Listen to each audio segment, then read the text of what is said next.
C'est pas très frais. Je vais rajouter quelques glaçons, ce sera mieux. C'est étonnant, quand j'ai mis le bac à glaçons au congélateur, les cubes n'étaient pas tout à fait pleins, et là ça déborde. C'est ce que les scientifiques appellent une anomalie dilatométrique. Je sais, ça jette un froid. Elle est facile celle-là, mais pas de panique. En général, quand un corps passe de l'état liquide à l'état solide, son volume diminue. Les molécules qui le composent, agitées et désordonnées quand la matière se présente à l'état liquide, se réagencent et occupent un volume moins grand quand elles passent à l'état solide. Comme si tout le monde reprenait sa place. C'est le cas des métaux notamment, du fer ou de l'acier. Sous l'effet de la chaleur, la matière se ramollit, finit par se liquéfier, opération pendant laquelle le métal prend du volume avant de se rétracter quand il se refroidit.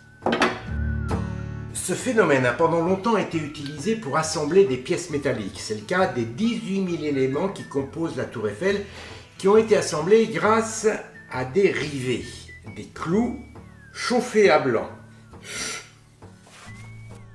Hop. Glissés dans des trous aménagés dans les pièces, dont on peut écraser la pointe étant donné que le clou a été chauffé à blanc et que la matière est devenue plus ductile. En refroidissant, le métal se contracte et le rivet serre les deux pièces métalliques l'une contre l'autre. Alors ce type de rivet n'est plus utilisé depuis très longtemps, ils ont été remplacés par des vis et des écrous. Enfin, je vous raconte tout ça juste pour vous rafraîchir la mémoire parce qu'en fait, on est là pour parler de glaçons. Pourquoi occupe-t-il davantage de volume que l'eau liquide ? C'est à cause de la structure de la molécule d'eau, H2O, un atome d'oxygène auquel sont liés deux atomes d'hydrogène. Ces atomes possèdent une charge électrique, négative pour l'oxygène, positive pour l'hydrogène. Concrètement, ces atomes s'attirent les uns les autres. Et du coup, les molécules d'eau s'attirent les unes les autres. En physique, on parle de liaison hydrogène. Ces liaisons existent bien quand l'eau est liquide. Mais les molécules sont tellement agitées qu'elles sont complètement tordues. Les liaisons, hein. À l'inverse, quand la température passe en dessous de 0 degré, tout se fige. Les molécules sont beaucoup moins agitées, elles se lient les unes aux autres en formant des hexagones qui occupent davantage d'espace que le chaos précédent. Ça va ? Ça chauffe pas trop ? Alors on peut continuer. Et on va faire plus léger, au sens propre du terme.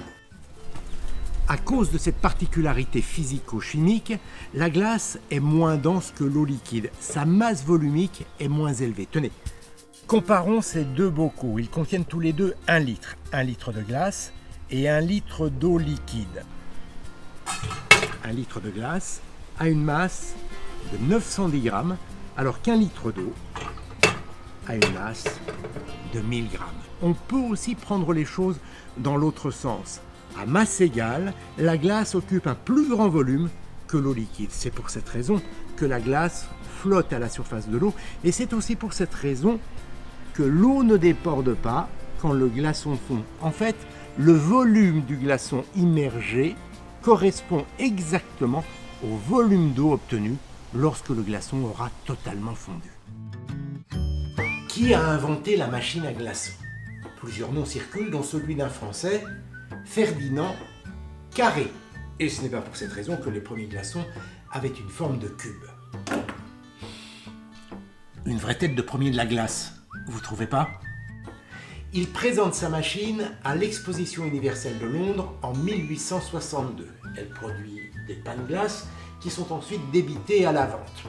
Évidemment, il faut un peu de place pour la loger. Il faut attendre le début du XXe siècle pour qu'apparaissent les premières machines domestiques et ce n'est qu'au début des années 1950 que les ménages s'équipent de réfrigérateurs équipés d'un compartiment freezer.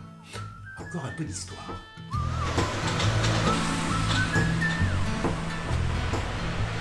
Avant la machine de Ferdinand Carré, il fallait aller chercher la glace sur les glaciers des montagnes ou la récupérer l'hiver sur les cours d'eau gelés. Le nom de cette station du métro parisien rappelle cette activité. Autrefois, le quartier était traversé par une rivière, la Bièvre, qui est aujourd'hui enterrée. L'hiver, on récupérait la glace et on la stockait dans des puits qu'on appelait des glacières, ce qui permettait de conserver la glace et d'en avoir pendant tout l'été. Bon, faut pas que je traîne. Bon, il était temps que ça se termine, ça fond vite la glace. Jeffrey, ramène-nous des glaçons. À très bientôt, et surtout n'oubliez pas, nous sommes déconfinés, mais on reste en lien. Quand j'ai mis le bac à glaçons au congélateur, les cubes n'étaient pas tout à fait pleins. Des pains de glace qui sont ensuite débités. 3 roses, 3 petits verres. Ok.